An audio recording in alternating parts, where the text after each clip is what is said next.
নমস্কার বন্ধুরা, আমি কোজাগরি আবারও চলে এসেছি তোমাদের সামনে একটা ভিডিও উপস্থাপন করতে। এখন যেই সংক্রান্ত তথ্য তোমাদের সামনে আমি উপস্থাপন করতে চলেছি সেটি হলো আজ অর্থাৎ 11ই জানুয়ারি, আজ বৃহস্পতিবার, মহা অমাবস্যা তিথি, পৌষ মাসের অমাবস্যা তিথি। পৌষ মাসের এই অমাবস্যা তিথিটিকে বকুল অমাবস্যা তিথি নামেও আমরা পরিচিত। পৌষ মাসের এই অমাবস্যাটিকে বকুল অমাবস্যা নামেও ডাকা হয়। বন্ধুরা, যাদের বাড়িতে কালী পুজো হয়, যদি কোনো বাধা বিপত্তি থেকে থাকার কারণে যদি কালী পুজো তারা সম্পন্ন করতে না পারে, সেই ক্ষেত্রে তখন বছরের এই পৌষ মাসের অর্থাৎ বছরের এই প্রথম অমাবস্যা তিথিটিকেও তারা বাৎসরিক পুজো হিসেবে বেছে নেয়, অর্থাৎ মা কালীর বাৎসরিক পুজো হিসেবে বেছে নেয়।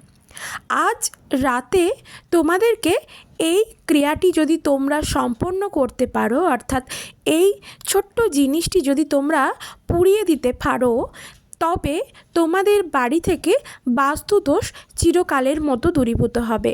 প্রচুর অর্থ আসবে, মা কালীর কৃপা লাভ করবে, ধনধান্যে পরিপূর্ণ হবে তোমার সংসার, বাড়ি থেকে নেগেটিভ এনার্জি দূরীভূত হবে, সাথে তোমার শরীরেও যদি কোনো নেগেটিভ শক্তির প্রবেশ ঘটে থাকে তাও দূরীভূত হবে চিরতরে। কী সেই জিনিস এবং কী প্রকারে সেই ক্রিয়া সম্পন্ন করবে, সব কিছু তোমাদের সামনে ডিটেলসে তুলে ধরবো। তো চলো আগে একটু ইন্ট্রোটা দিয়ে ফেলি। বন্ধুরা, আমি ওমের মা চ্যানেলে তোমাদের আবারও সুস্বাগতম। আশা করি সকলে খুব ভালো আছো, সুস্থও আছো, আমিও আছি। বন্ধুরা, আজ রাতে করে ফেলো এই ক্রিয়াটি সম্পন্ন, যার দ্বারা তুমি ভীষণভাবে উপকৃত হবে। বাড়ির সমস্ত নেগেটিভ এনার্জি দূরীভূত হবে, বাস্তু দোষ দূরীভূত হবে। বন্ধুরা, যখন বাড়িতে অর্থের অভাব অনটন দেখা যায় এবং যখন বাড়িতে অকারণবশতই খিটিমিটি লেগে থাকে, কারোর মনোমালিন্য সৃষ্টি হয়, যখন কারোর সাথে কোনো কিছুতেই ঠিক লাগে না, কোনোভাবেই শরীর ঠিক যায় না, এমনকি রোগে জরাজীর্ণ অবস্থায় থাকে, তখন এটাই আমাদেরকে ধরতে হবে যে আমাদের বাড়ির ভিতর নিশ্চয়ই কোনো নেগেটিভ এনার্জির প্রবেশ ঘটেছে বা আমাদের শরীরের মধ্যে নেগেটিভ এনার্জির প্রবেশ ঘটেছে। কারণ বন্ধুরা, বাস্তু জিনিসটি একটি বিরাট বড় জিনিস। যে বাড়িতে বাস্তু ঠিক না থাকে সেইখানে মনোমালিন্যতা, খিটিমিটি, অভাব অনটন সব কিছুই পরিলক্ষিত হয়। আশা করি আমি বোঝাতে পারলাম। এই জিনিস থেকে চিরতরে মুক্তি পাবার জন্য আজ সন্ধেবেলায় এই ক্রিয়াটি সম্পন্ন করো, বাইরের লোকের চোখের আড়াল করে। বন্ধুরা, 24 ঘন্টার মধ্যে তোমরা হাতে নাতে ফললাভ করবে।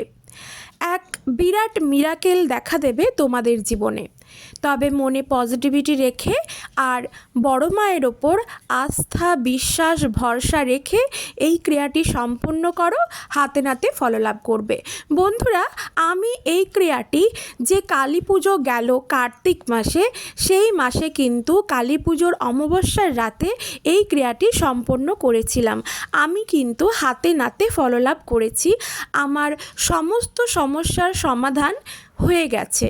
তবে ওই যে বললাম যে কোনো টোটকা ক্রিয়া বা টোটকা উপাচার যদি মনের মধ্যে বাস্তবতা আর ভগবানের ওপর আস্থা, বিশ্বাস আর তোমার মনের মধ্যে পজিটিভিটিটাকে কাজ করিয়ে যদি ক্রিয়াটি সম্পন্ন করতে পারো, হাতে নাতে ফললাভ করবে। বন্ধুরা, এই যে জিনিসটি আমি তোমাদেরকে পোড়ানোর কথা বলছি, সেটি নিত্য প্রয়োজনীয় জিনিস, যা আমাদের রান্নাঘরে সচরাচর দেখাই যায়। আর এই জিনিসটি বাজারেও খুব স্বল্প মূল্যে তুমি ক্রয় করতে পারবে। এর জন্য কিন্তু বিরাট টাকা পয়সা খরচ হবে না। এর জন্য প্রথমেই দরকার একটি ধুনুচি। তোমার বাড়িতে তুমি যাতে ধুনো দাও, সেটা কাঁসার বা পেতলের ধুনুচিও হতে পারে বা মাটির ধুনুচিও হতে পারে, সেক্ষেত্রে কোনো অসুবিধে নেই। যদি তোমার বাড়িতে কোনো ধুনুচি না থাকে, সেক্ষেত্রে তুমি কি করবে, তোমার বাড়িতে যে র্যাকআপ থাকে সেই র্যাকআপেও তুমি এই ক্রিয়াটি সম্পন্ন করতে পারো। আর চাই একটা কর্পূর, ভীমসেনীর কর্পূর হলে ভালো হয়, যদি পেয়ে যাও তো ভালো। যদি সেক্ষেত্রে ভীমসেনীর কর্পূর তুমি না পাও, সেক্ষেত্রে বাজারে সচরাচর যে এখন ট্যাবলেট কর্পূরগুলি প্যাকেট সহকারে বিক্রয় হয়, সেই কর্পূর কিনে নিয়ে আসতে পারো। আর লাগবে 7খানা অক্ষত তেজপাতা। হ্যাঁ বন্ধুরা, ঠিকই শুনেছ, এই তেজপাতা নিত্য প্রয়োজনীয় জিনিস আমাদের রান্নাঘরে কিন্তু থেকেই থাকে। তবে যেহেতু এই ক্রিয়াটি তুমি তোমার ঠাকুর ঘরে বসে ঠাকুরের কাছেই সম্পন্ন করবে, তাই সেক্ষেত্রে আমি বলবো বাজার থেকে নিখুঁত কয়েকটি তেজপাতা কিনে নিয়ে আসো। আমাদের মোট 7খানা তেজপাতা লাগবে। আশা করি বোঝাতে পারলাম। এরপর কি করবে, তোমার বাড়িতে বা তোমার ঠাকুরের সিংহাসনে যদি কোনো মাতৃ আলেখ্য বা মা কালীর কোনো চিত্রপট বা আলেখ্য থেকে থাকে, তবে কালকে অবশ্যই পুজো করো। কালকে না, মানে আজ অবশ্যই পুজো করো। তুমি তোমার সাধ্য মতো আজ 11ই জানুয়ারি বৃহস্পতিবার এই পৌষ মাসের মহা অমাবস্যা তিথিতে অর্থাৎ বকুল অমাবস্যা তিথিতে অবশ্যই মা কালীকে একটি রক্ত জবা অর্পণ করো, মায়ের চরণে নিবেদন করো লাল চন্দন সহযোগে। তুমি তোমার সাধ্য মতো মায়ের কাছে নৈবেদ্য সাজিয়ে দাও। তোমার সাধ্য সামর্থ্য অনুযায়ী মায়ের কাছে নৈবেদ্য সাজিয়ে দাও। সাধ্য সামর্থ্যের বাইরে গিয়ে কোনো কাজ করতে যেও না। সাধ্য সামর্থ্যের বাইরে গিয়ে কোনো কাজ করতে গেলে তাতে কিন্তু মা রুষ্ট হন, তুষ্ট হন না। আশা করি বোঝাতে পারলাম। তুমি তোমার মতো করে মায়ের পুজো করো। তুমি মায়ের যা মন্ত্র জানো সেইভাবেই পুজো করো। অন্তত পক্ষে যা জানো তাভাবে তো পুজো করবেই। অন্তত পক্ষে মায়ের চরণে লাল চন্দন সহযোগে একটি রক্ত জবা অর্পণ করো এবং মায়ের হাতে দাও একটি নীল অপরাজিতা ফুল। আশা করি এত দূর অবধি বোঝাতে পারলাম। এরপর বাজার থেকে প্যাকেট হিসেবে বা যে কটি তেজপাতা তুমি কিনে নিয়ে এসছো, আমাদের এখানে লাগবে 7খানা তেজপাতা। সেই 7টি অক্ষত তেজপাতা অবশ্যই গঙ্গা জল দিয়ে আগে শুদ্ধ করে নেবে। কারণ বন্ধুরা, বাইরের তেজপাতা যখন আমরা বাইরে থেকে কিছু কিনে নিয়ে আসি, সেটা হাজারটি মানুষের হাতে লাগে। তাই সেটা প্রথম আমাদেরকে শুদ্ধ করে নিতে হবে, কারণ সব কিছু ক্রিয়া করার আগে শুদ্ধতা আগে প্রয়োজন। আমরা জানি মনের মধ্যে শুদ্ধতা থাকলেই সব শুদ্ধ, কিন্তু বন্ধুরা, বাইরের কোনো জিনিস যখন আমরা কিনে নিয়ে বাড়ির মধ্যে আসি, বাইরের হাজারটি মানুষের হাতের ছোঁয়া লাগে সেই জিনিসে। তাই সর্বপ্রথম যেহেতু আমরা সেটি ঠাকুর ঘরে মায়ের চরণে নিবেদন করব বা অর্পণ করব ক্রিয়া সম্পন্ন করার জন্য, সেহেতু সেই জিনিসটিকে আগে গঙ্গাজল সহকারে শুদ্ধ করে নিতে হবে। তোমাকে আমি বলছি না প্রতিটি তেজপাতা ভালো করে জল দিয়ে ধুয়ে নাও, শুধু বলছি তেজপাতাগুলির ওপর একটুখানি গঙ্গা জল ছিটিয়ে সেটিকে শুদ্ধ করে নাও। এত দূর অবধি বোঝাতে পারলাম। এরপর কি করবে, এরপর ঠাকুর ঘরে যে ছোট র্যাকাপ বা প্লেটগুলি থেকে থাকে কাঁসার বা পেতলের বা তামার, সেই প্লেটের ওপর 7খানা তেজপাতাকে ভালোভাবে সাজিয়ে রাখো লাল চন্দন সহযোগে। অবশ্যই তেজপাতাগুলি যেন অক্ষত অবস্থায় থাকে, অর্থাৎ ছেঁড়া ফাটা বোটা কাটা যেন তেজপাতা না হয়। সেটি লাল চন্দন সহযোগে প্রত্যেকটি তেজপাতায় লাল চন্দনের ফোঁটা লাগাও এবং প্রতিটি তেজপাতা র্যাকাপটিতে বা ঠাকুরের ওই কাঁসা বা পেতলের প্লেটটি ভালো করে সাজিয়ে মা কালীর চরণের কাছে অর্পণ করে রাখো। হয়ে গেল, তার ওপর দাও লাল চন্দন সহযোগে একটি জবা ফুল। তুমি তোমার মতো করে পুজো করো এবং তোমার মনস্কামনা জানিয়ে তুমি সকাল বা দুপুরের পুজোটি সম্পন্ন করে ঠাকুর ঘর থেকে বেরিয়ে চলে আসো।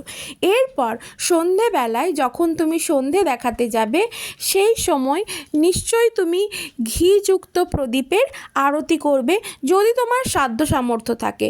যদি সাধ্য সামর্থ্য না থাকে, সেক্ষেত্রে বলবো সর্ষের তেলের প্রদীপ প্রজ্বলন করেও কিন্তু মায়ের আরতি করতে পারো। অবশ্যই কর্পূরযুক্ত একটি আরতি করবে এবং ধূপ ধুনোও দেবে। তারপর সমস্ত সন্ধে টন্ধে দেখানো হয়ে গেল, সমস্ত ক্রিয়া তোমার সম্পন্ন হলো, মানে তুমি যে প্রসেসে তোমার ঠাকুর ঘরে সন্ধে দেখাও সেটা সম্পন্ন করলে। তারপর রাত্রি 8টার মধ্যে, আজ রাত্রি 8টার মধ্যে সেই 7খানা তেজপাতা নিয়ে নাও তোমার বাড়িতে থাকা ধুনুচিতে। যদি তোমার বাড়িতে ধুনুচি থাকে, সেটা মাটির হোক বা কাঁসা পেতলের হোক, ঠিক আছে। যদি তোমার বাড়িতে না থাকে ধুনুচি, তবে সেক্ষেত্রে তুমি তোমার বাড়িতে ঠাকুরের যে র্যাকআপ থাকে সেই র্যাকআপটির ওপরেও এই ক্রিয়াটি সম্পন্ন করতে পারো। সেখানে দিয়ে দাও সেই 7খানা তেজপাতা, আর তার উপরে দিয়ে দাও অল্প একটু ধুনো, আর দাও একটা কর্পূর। বোঝাতে পারলাম? তারপর সেই কর্পূরটি জ্বালিয়ে তেজপাতাটি ভালো করে জ্বালিয়ে নাও এবং তেজপাতাটি সম্পূর্ণ পুড়তে দাও। তার থেকে যে ধোঁয়াটা সৃষ্টি হবে, সেই ধোঁয়াটা তোমার বাড়িতে পূর্ব থেকে পশ্চিম দিকে প্রতিটি ঘরে সেই ধোঁয়াটি দাও। তোমার বেডরুমে, তোমার রান্নাঘরে, তোমার ঠাকুর ঘরে, তোমার ব্যালকনিতে, তোমার ডাইনিংয়ে, সমস্ত জায়গায় সেই ধোঁয়াটি দাও। ধোঁয়াটি যখন তুমি দেবে, সেই সময় বাড়ির প্রত্যেকটি জানলা দরজা সব কিছু কিন্তু বন্ধ রাখবে। সমস্ত জায়গায় ধোঁয়াটি ভালোভাবে যেন ছড়িয়ে যায়, এটা লক্ষ্য রাখবে। ধোঁয়াটা দেওয়া হয়ে গেল। তার 10 মিনিট পর তুমি প্রত্যেকটি রুমের দরজা জানলা খুলে দাও, বাড়ির মুখ্য দরজাটিও খুলে দাও, সেই ধোঁয়াটিকে বের করে দাও। করে দিলে, করার পর তোমার মনস্কামনা জানাও মায়ের কাছে, যে তুমি তোমার বাড়ির যেন বাস্তুদোষ চিরতরে দূরীভূত হয়। আর তুমি তোমার মনের মধ্যে পজিটিভিটি কাজ করিয়ে মায়ের কাছে এটাই বলো, মা আমি জানি তুমি আমার মনস্কামনা পূর্ণ করে দিয়েছো। ক্রিয়াটি বন্ধুরা আজ রাতেই সম্পন্ন করো, হাতে নাতে ফললাভ করবে 24 ঘন্টার মধ্যে। সবাই খুব ভালো থেকো।